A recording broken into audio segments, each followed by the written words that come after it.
আসসালামু আলাইকুম। সব ধরনের ক্রিকেটকে বিদায় জানালেন ডেল স্টেইন। সব ধরনের ক্রিকেটকে বিদায় বললেন দক্ষিণ আফ্রিকার ফাস্ট বোলার ডেল স্টেইন। মঙ্গলবার এক টুইট বার্তায় এই ঘোষণা দিয়েছেন তিনি। দক্ষিণ আফ্রিকার জার্সিতে 2004 সালে ইংল্যান্ডের বিপক্ষে টেস্ট ম্যাচ দিয়ে অভিষেক হয় তার। পরের বছরই অভিষেক হয় ওয়ানডে ক্রিকেটে।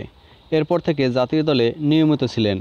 সর্বশেষ 2020 সালে দক্ষিণ আফ্রিকার জার্সিতে টি-20 ম্যাচ খেলেছিলেন।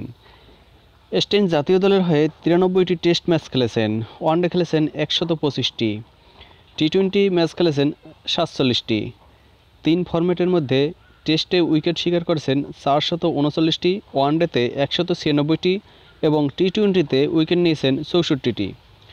চোট সমস্যা গত 5 বছরে আন্তর্জাতিক ক্রিকেটে খুব বেশি ম্যাচ খেলতে পারেননি, অনেকটা বাধ্য হয়েই তাই বিদায় বলে দিলেন। বিদায়ের ক্ষণেও চোটের ব্যাপারটাকে তুলে আনলেন। টুইটে লিখেছেন, আগের সময়টা ফিরে পেতে অনেকবারই নিজের সঙ্গে কথা বলেছি, মনকে বুঝিয়েছি এবছর না হলে পরের বছর সব ঠিক হবে। নিজেকে বলার চেষ্টা করেছি, ধৈর্য ধরো, সময় কেটে যাবে। আন্তর্জাতিক ক্রিকেট বিশ্বজুড়ে ফ্র্যাঞ্চাইজি লিগ গত 1 দশকের বেশি সময় দারুণ সময় কাটিয়েছেন স্টেইন।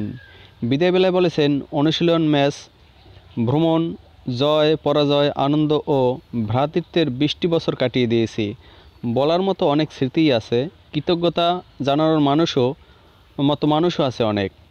বিদায়ী বার্তায় ধন্যবাদ জানিয়েছেন পরিবার সতীর্থদের। লিখেছেন, যে খেলাটা সবচেয়ে বেশি ভালোবাসি সেটা থেকে আমাকে বিদায় নিতে হচ্ছে। ব্যাপারটা তিক্ত মধুর, কিন্তু আমি কৃতজ্ঞ। পরিবার থেকে সতীর্থ, সাংবাদিক থেকে ভক্ত, সবাইকে ধন্যবাদ। দুর্দান্ত এই যাত্রায় পাশে থাকার জন্য সবাইকে ধন্যবাদ।